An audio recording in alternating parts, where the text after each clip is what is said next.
ꯅꯨꯄꯥ ꯑꯃ ꯂꯧꯍꯣꯟ ꯐꯣꯏꯕꯒꯤ ꯍꯥꯏꯅꯕ ꯍꯧꯖꯤꯛꯐꯥꯎ ꯂꯥꯛꯇꯦ ꯂꯝꯖꯥ ꯁꯔꯥꯗꯣ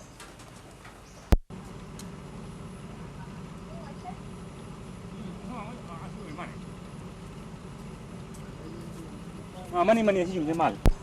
ꯑꯣ ꯃꯥꯃꯣ ꯃꯥꯃꯣ ꯅꯪ ꯂꯥꯛꯑꯕ ꯍꯥ ꯃꯥꯃꯣ ꯂꯥꯛꯑꯦ ꯊꯦꯡꯅ ꯂꯥꯛꯏ ꯀꯔꯤꯒꯤꯅꯣ ꯏꯕꯣ ꯃꯥꯃꯣ ꯉꯥꯛꯇꯪ ꯊꯦꯡꯗꯣꯛꯈ꯭ꯔꯦ ꯃꯥꯃꯣ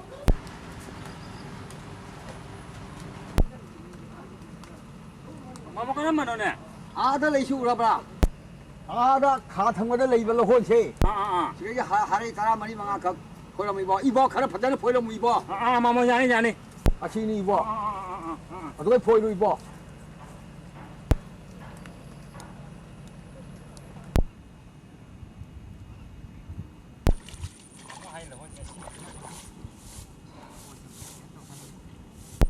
ꯐꯣꯏꯕ ꯍꯧꯔꯒꯦ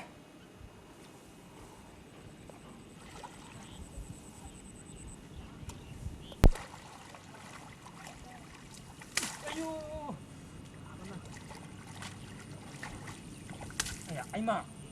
ꯑꯩ ꯃꯥꯃꯣꯒꯗꯤ ꯉꯁꯥꯏ ꯋꯥꯔꯤ ꯁꯥꯟꯅꯕꯗꯨꯗꯤ ꯐꯣꯏꯕꯇꯅꯤꯀꯣ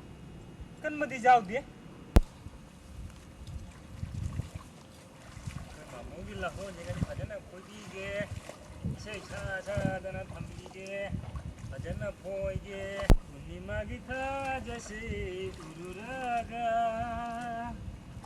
ꯆꯥꯀꯣꯔꯒꯤ ꯄꯨꯟꯁꯤꯁꯦ ꯅꯨꯡꯉꯥꯏꯕꯅ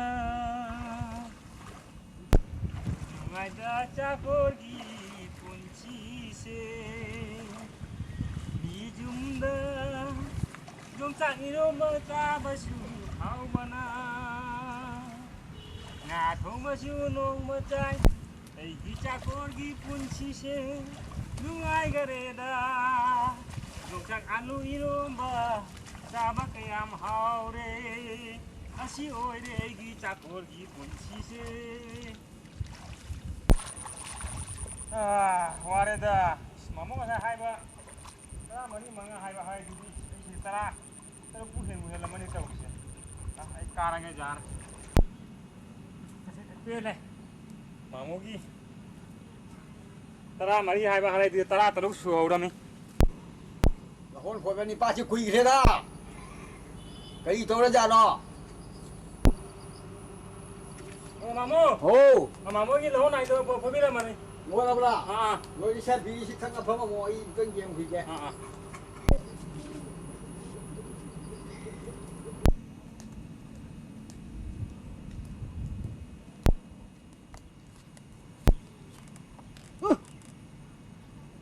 ꯃꯥꯅ ꯂꯧꯍꯣꯟ ꯐꯣꯏꯔꯤ ꯃꯌꯥꯝ ꯐꯣꯏꯔꯤꯁꯤ ꯑꯃꯠꯇ ꯀꯜꯂꯝꯗꯦ ꯃꯥ ꯑꯩꯅ ꯀꯜꯂꯨ ꯍꯥꯏꯗꯥꯏꯅ ꯃꯥ ꯀꯜꯂꯝꯗ꯭ꯔꯤ ꯃꯤꯅꯦ ꯈꯪꯒꯅꯤ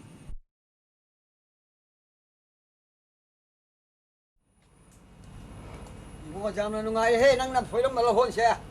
ꯑꯗꯨ ꯅꯪ ꯀꯟꯗꯤ ꯀꯜꯂꯝꯗ꯭ꯔꯦꯅꯦ ꯍꯣꯏꯅꯦ ꯑꯩꯁꯨ ꯀꯟꯕꯒꯤ ꯍꯥꯏꯅꯗꯕꯗꯨ ꯅꯪꯁꯨ ꯀꯜꯂꯝꯗꯕꯅꯤꯅꯦ ꯃꯥꯃꯣꯅꯁꯨ ꯀꯟꯕꯩ ꯋꯥꯗꯣ ꯍꯥꯏꯗ꯭ꯔꯕꯅꯤꯅ ꯑꯩꯁꯨ ꯀꯟꯕꯤꯔꯝꯗ꯭ꯔꯦꯅꯦ 이거 참 누가이고 하행세 아육 짝자라 뭐 잡이너시 짝자라 뭐 잡이너가나 난 पैसा लिको जा थोपदो पीगे 난 짝자버시 소이 नुको होय मामो हेग दे चाक दि सोयरा निपासे हेग 짝자बदा खंगनी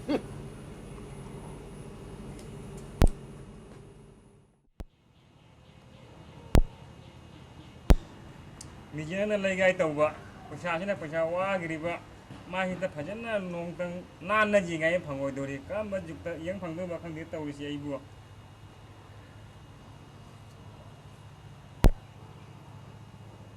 पुखम सिजु आइजिनी अवा अवा तसो वाइसिनाने निनि तकनो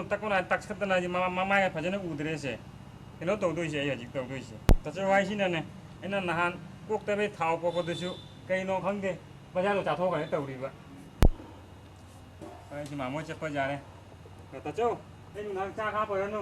अदे तचौ के अरुम दो ai लाखले नु गुल्ली जारागे कुरे हे Bandra चादबा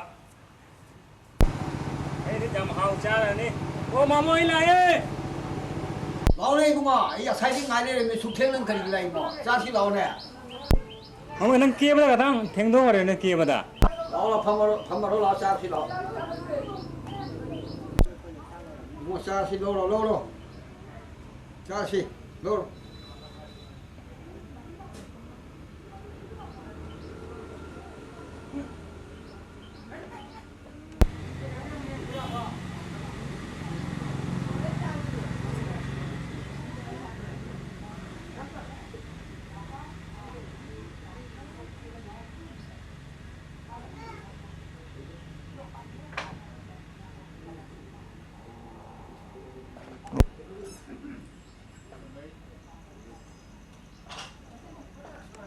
ra rồi này mua lên cái đồ này kia này Mà mới đi giang không mau giàu thì. nó ngon là chắc sao bây qua hai cái hình dạng đi qua hai tiền đi mua chắc cái này sao bây qua anh em chắc cô hai bên đâu chắc cái này sao bây qua hình dạng đi qua giàu tiền này Ồ.